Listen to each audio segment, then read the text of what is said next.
एक दिन सिद्धार्थ ने अपने सारथी छंदक को नगर भ्रमण के लिए चलने को कहा। छंदक ने तुरंत राजकुमार के प्रिय घोड़े कंठक को तैयार किया। उस पर राजकुमार को सवार कराकर वह नगर भ्रमण के लिए चल पड़ा। राजा शुद्धोधन ने ऐसा प्रबंध कराया था कि राजकुमार को मार्ग में कोई करुणाजनक दृश्य दिखाई न दे, ताकि उसके मन में विरक्ति की भावना उत्पन्न न हो। जिस मार्ग से उन्हें जाना था उसे स्वच्छ करके सजाया गया था। उस मार्ग पर दोनों ओर सुंदर सुंदर लड़के लड़कियां खड़े थे।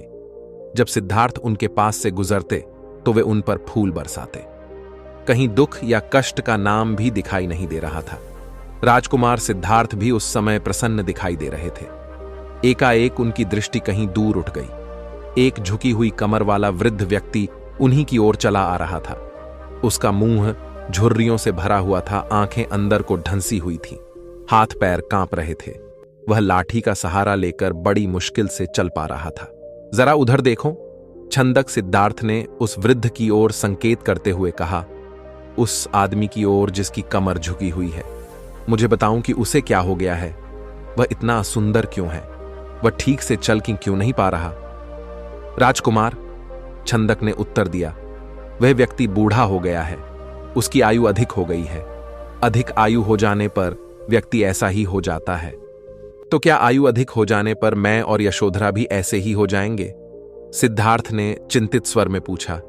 हम भी बूढ़े हो जाएंगे, हम भी असुंदर हो जाएंगे, हम भी ठीक से नहीं चल पाएंगे। सच यही है राजकुमार, छंदक ने उत्तर दिया। ऐसा सभी के साथ होता है। बूढ़ा हो जाने पर मनुष्य की यही दशा होती है। शरीर इसी प्रकार कमजोर और असुंदर हो जाता है। सिद्धार्थ की सारी प्रसन्नता छू मंत्र हो गई। उन्होंने छंदक को महल लौट चलने की आज्ञा दी। जब सिद्धार्थ अपने महल पहुंचे तो उन्होंने यशोधरा को अपनी प्रतीक्षा करते हुए पाया। उन्हें उदास देखकर यशोधरा ने पूछा, क्या बात है स्वामी, क्या आप थक गए हैं? नहीं यशोधरा, सिद्धार्थ ने एक लंबी सांस लेकर उत्तर दिया, मैं थका हुआ नहीं हूं। बात यह है कि आज मैंने एक ऐसे व्यक्ति को देखा जो बहुत कमजोर था।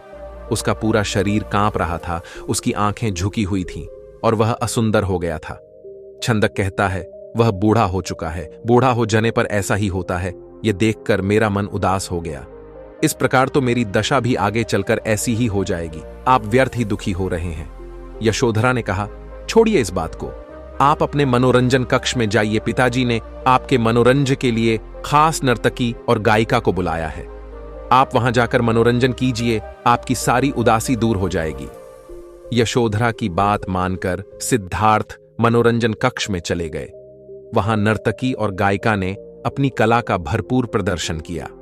उन्होंने सिद्धार्थ की उदासी को दूर करने का पूरा प्रयास किया, लेकिन सिद्धार्थ की उदासी दूर न हुई। उनकी आंखों के सामने रह रहकर वही वृद्ध व्यक्ति घूम रहा था जिसे उसने मार्ग में देखा था। वह बार बार यह सोच रहा था कि क्या बूढ़ा होने से बचने का कोई उपाय नहीं है। कुछ दिनों बाद अचानक सिद्धार्थ ने पुनः भ्रमण की इच्छा व्यक्त की। इस बार छंदक एक रथ सजाकर ले आया। रथ पर सवार होकर सिद्धार्थ पुनः नगर की ओर भ्रमण की ओर चल पड़े। इस बार छंदक पूरा प्रयास कर रहा था कि राजकुमार को कोई करुणाजनक दृश्य दिखाई न दे, लेकिन जो होना होता है वह होकर ही रहता है। मार्ग में सिद्धार्थ को एक रोगी व्यक्ति दिखाई दिया। वह रोग के कारण कराह रहा था। सिद्धार्थ ने तत्काल रथ रुकवाया और छंदक से पूछा, इसे क्या हो गया है? ये इस प्रकार कराह क्यों रहा है? राजकुमार, छंदक ने उत्तर दिया, इसे रोग ने घेर रखा है। ये रोग के कष्ट को सहन नहीं कर पा रहा, इसी कारण कराह रहा है। परंतु इसे रोग ने क्यों घेर लिया? सिद्धार्थ ने आश्चर्य से पूछा। छंदक ने उत्तर दिया, रोग तो बड़े बड़े स्वस्थ व्यक्तियों को भी घेर लेता है, उन्हें भी रूला देता है। इसमें आश्चर्य की कोई बात नहीं है। अपने जीवन काल में कोई न कोई रोग लगभग प्रत्येक व्यक्ति को हो जाता है। ओह, सिद्धार्थ बड़बड़ाए, तो रोग भी मनुष्य को कष्ट पहुंचाते हैं। इनसे भी मनुष्य नहीं बच सकता, मैं भी नहीं बच सकूंगा। जब मुझे भी कोई रोग हो जाएगा तो मैं इसी तरह दर्द से कराहूंगा। छंदक ने रथ को आगे बढ़ाया। थोड़ा आगे चलने पर सिद्धार्थ को एक शव यात्रा जाती हुई दिखाई दी। उन्होंने पुनः छंदक से प्रश्न किया, यह कैसा दृश्य है? 4 व्यक्ति अपने कंधों पर किसे लेकर जा रहे हैं? इनके पीछे कुछ लोग रोते हुए क्यों जा रहे हैं? राजकुमार, छंदक ने उत्तर दिया, ये व्यक्ति मर गया है, ये चारों इसके संबंधी है, ये इसके शव को उठाकर शमशान में ले जा रहे हैं। जो पीछे पीछे रोते हुए जा रहे हैं वे इसके कुटुंब के लोग हैं। शमशान में इस मृतक शरीर को जला दिया जाएगा। ये व्यक्ति मर क्यों गया? सिद्धार्थ ने अगला प्रश्न किया। छंदक ने कहा, मृत्यु इस संसार का एक अटल सत्य है। मृत्यु ने आज तक किसी को नहीं छोड़ा। कोई भी व्यक्ति किसी भी समय मर सकता है। यह सुनकर सिद्धार्थ का दिमाग घूम गया। वह ठंडी सांस लेकर सोचने लगे, क्या इसी को जीवन कहते हैं, जिसमें मनुष्य को तरह तरह के रोग घेर लेते हैं, जिसमें कभी भी मृत्यु का आगमन हो सकता है। मनुष्य जब बूढ़ा हो जाता है तो वह दुर्बल और असहाय हो जाता है। उसके शरीर को जलाकर भस्म कर दिया जाता है। क्या जीवन के इन भयानक दुखों से छुटकारा नहीं मिल सकता? इसका कोई तो उपाय होगा। सिद्धार्थ मन ही मन ऐसा सोच रहे थे कि तभी उन्हें एक सन्यासी दिखाई दिया। उसने भगवा वेश धारण कर रखा था। साधना और तपस्या के कारण उसका मुखमंडल चमक रहा था। उसके होंठ मुस्कुरा रहे थे। सिद्धार्थ को वह संसार का सबसे प्रसन्न व्यक्ति दिखाई दिया। उन्होंने पूछा, छंदक, यह स्वस्थ और तेजस्वी व्यक्ति कौन है? छंदक ने उत्तर दिया, यह एक सन्यासी है। इसने संसार के सभी सुख त्याग रखे हैं। इसने संयम द्वारा अपनी इंद्रियों को वश में कर रखा है। यह अपने ईश्वर की तपस्या साधना करता है, इसलिए यह स्वस्थ, निरोग व सुंदर है। तपस्या के कारण ही इसका मुखमंडल चमक रहा है। सिद्धार्थ को जैसे अपने सभी प्रश्नों के उत्तर मिल गए। वह एकदम शांत हो गए। उस सन्यासी के दर्शन मात्र से ही उसके मन का सारा क्लेश दूर हो गया। उसने मन ही मन सोचा, रोग, बुढ़ापा तथा जन्म मरण के कष्ट से छुटकारा पाने का उपाय संयम, त्याग तथा तपस्या है। जीवन का सार सत्य की खोज करना है। संसार के सभी सुख नकली है। मैं अब इन झूठे सुखों में नहीं फंसूंगा। मैं उस तेजस्वी सन्यासी की तरह बनूंगा। रथ अपने पूरे वेग से दौड़ता रहा और उससे भी अधिक वेग से दौड़ता रहा सिद्धार्थ का मन। उसे बार बार उस सन्यासी का ध्यान आता था। उनके मन में विरक्ति की भावना बढ़ती ही जा रही थी। जब सिद्धार्थ राजमहल में लौटे तो उन्हें एक शुभ समाचार मिला। यशोधरा ने स्वस्थ व सुंदर पुत्र को जन्म दिया था। दास दासियों ने सिद्धार्थ को घेर लिया और उन्हें बधाइयां देने लगी। उन्हें यह आशा थी कि सिद्धार्थ से उन्हें पुरस्कार मिलेगा, लेकिन सिद्धार्थ पर इस शुभ सूचना का कोई प्रभाव दिखाई न दिया। चारों ओर हर्ष का सागर लहरा रहा था। पूरे राजमहल में बधाइयों के स्वर गूंज रहे थे। वहां राजा शुद्धोधन व रानी प्रजावती तो प्रसन्नता से पागल हुए जा रहे थे। वे बधाई देने वाले को मुंह मांगा पुरस्कार दे रहे थे। कपिलवस्तु में नए राजकुमार के जन्म लेने के उपलक्ष्य में नाच गाने व उत्सव होने लगे, लेकिन सिद्धार्थ को उनमें कोई रुचि न थी। वह उदास अपने भवन में घूम रहे थे। उनके मन में संघर्ष चल रहा था। वे किसी भी उत्सव में सम्मिलित नहीं हुए।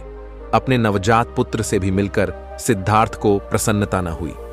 उनका मन सब कुछ त्याग कर शांति व सत्य की खोज करना चाहता था।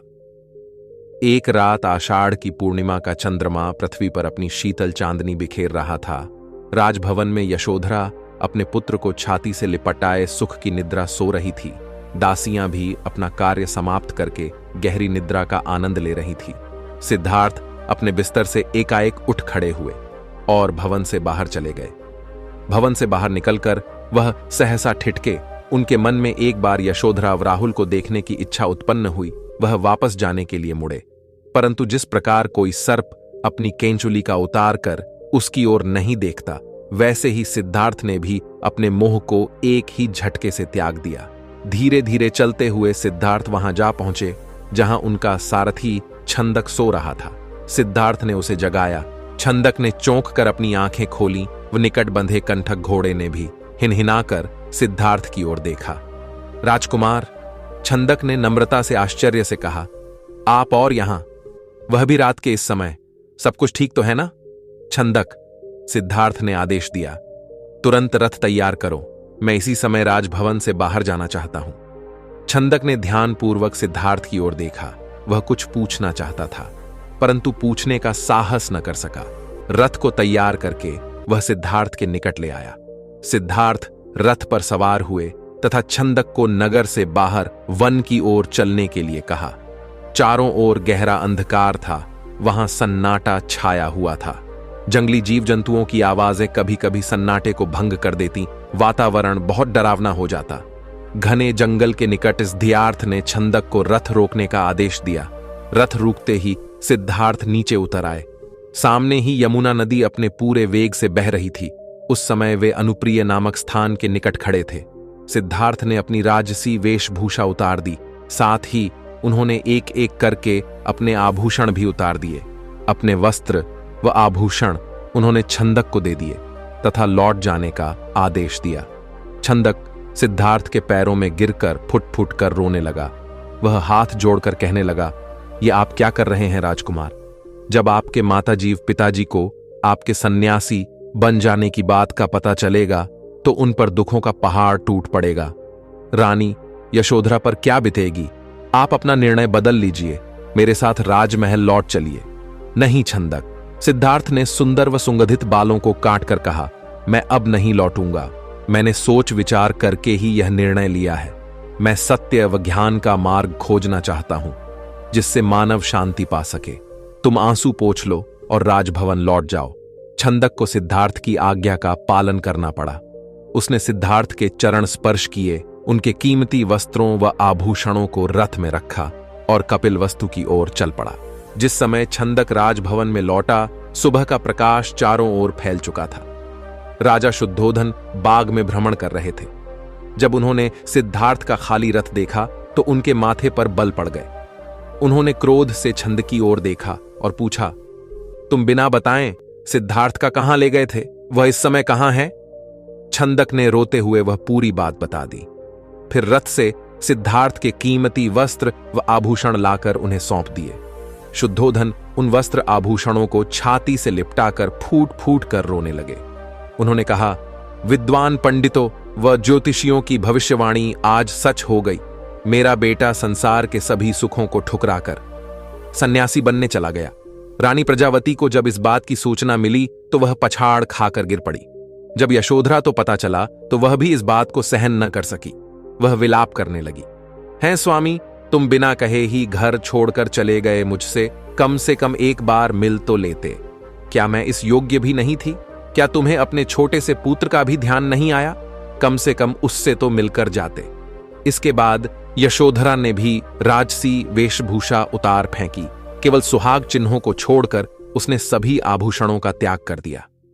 वह साधारण भोजन करती तथा पृथ्वी पर सोती। उसकी यह दशा देखकर प्रजावती बहुत दुखी होती। वह यशोधरा को छाती से लगाकर रो पड़ती और अपने स्वास्थ्य का ध्यान रखने के लिए कहती, यह तेरे खेलने खाने की आयु है बहू।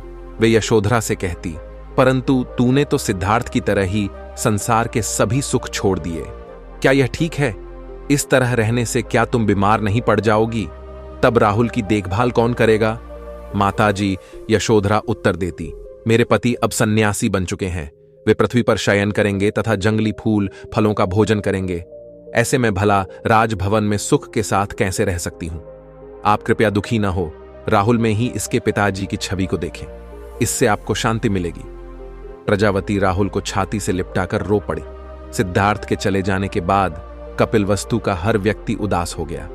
राजमहल में तो दुख का साम्राज्य ही स्थापित हो गया। ऐसे में केवल नन्हे राहुल की लिखारियां ही राजमहल में गूंजती तथा सबका मन बहलाती।